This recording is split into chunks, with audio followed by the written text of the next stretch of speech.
নিতে হয়। হ্যাঁ, এখন টেকনিক আর একটা শিখাই, সেটা হলো যে ছোট হোক বড় হোক, তোমার বরের হোক তোমার বাচ্চার হোক, হ্যাঁ শ্বশুরের হোক জামাই হোক, এই যে কোনে কি এটা এভাবে তুলবে।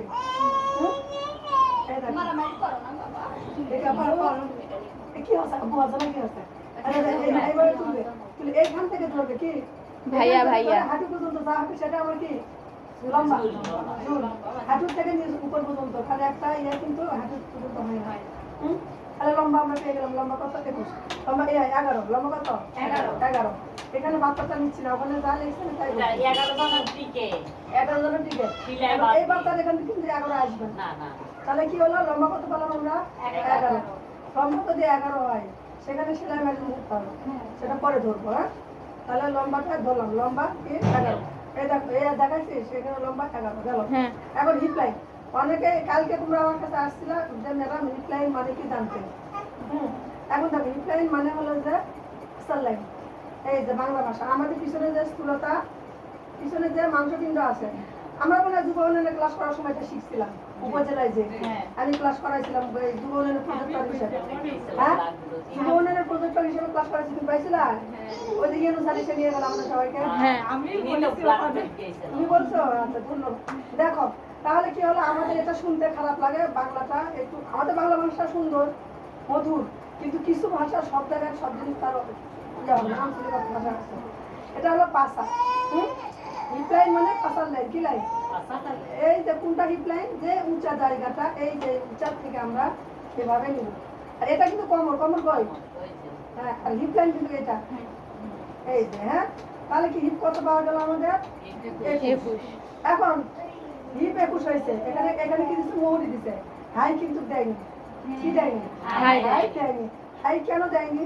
সেটা হলো যে আমরা হিপ যেটা পাইছি সেটাকে 3 ভাগ করব, 3 ভাগ করে 1 ভাগ কি হাই, তাহলে হিপকে 3 ভাগ করলে 1 ভাগ হাই, মুখস্থ করো। এক ভাগ হাই, আবার 4 ভাগ করতে গেল না না না, আচ্ছা এখন বলি, একটা করে প্রতিষ্ঠানের বা সংস্থার নিয়ম এক এক রকম। আমি আবারও বলতেছি, আমারটা রাইট তা বলছি না, এক একজনের ধরন শেখানোর ধরন আলাদা। তোমরা ছাত্রী মাদ্রাসা পড়া শিখছো একরকম, আমি যুব উন্নয়নের জেলা অফিসে শিখছি সেখানে একরকম, বা আমরা অন্য অন্য জায়গায় যে ট্রেনিংগুলো আমরা করছি বিভিন্ন সংস্থায়, বিভিন্ন সরকারি বেসরকারিতে, বিসিকে এখানে ওখানে, হ্যাঁ সেখানে কিন্তু একরকম থাকে, তাই না? আলাদা আলাদা থাকে। এখন কথা হলো যে তোমার এসএমই ফাউন্ডেশনে একরকম, বিসিকে একরকম, বিয়াতে একরকম, হ্যাঁ সরকারি বিভিন্ন প্রতিষ্ঠানগুলোতে একরকম, আলাদা আলাদা, তাই না? প্রতিবেশীতে বিভিন্ন জায়গায় এক একটা দিয়ে এক এক রকম। এখন কথা হলো যে আমি আমার নিয়মের চেষ্টা করি সহজ করে তোমাদের শিখাতে, জটিলে যাই না, এই লাইন সে লাইন লাইন জটিলে যাবো না।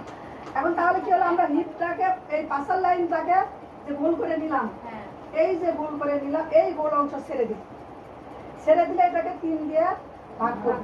কেউ যদি না বোঝো ভাগ, তাহলে দিনকে কি 3 7 21, তাহলে কত আসলো? 7। সেলাইয়ের জন্য সেলাই মেশিন কত? 1 ইঞ্চি, কত হলো? 8। আর যদি তুমি হাফ ইঞ্চি নাও তাহলে 7 না, সেলাই সেলাই মেশিন সাধারণত আমরা 1 করে ধরি, ওই যে হাফ ইঞ্চির মায়ের পেঁচ অনেকের আবার তাহলে কি সহজ না? হ্যাঁ, তাহলে কি হাই দিছে না, তোমার এইটা আর এইটা ধরবা, এরকম করে টান দিলে হাই বের হয়ে আসবে, হাই বের করতে হবে। হ্যাঁ, তাহলে এখন বাবু আচ্ছা মনে যাও, কারণ তুমি বাবু চকলেট ইয়ে খাইছো, আইসক্রিম খাইছো? হ্যাঁ হ্যাঁ, আচ্ছা বাবু 2টা খাইছে, আবার সমস্যা বাচ্চা নেই। করে তারা আচ্ছা গেল, হ্যাঁ মনে করে দাও, পায়ের মুহুরির মাপ নিলেন না? ক্লাস শেষে মনে করো। আচ্ছা দেখে আসো, মৌরি দরকার নেই, তারপরে নেই। আচ্ছা এখন কত?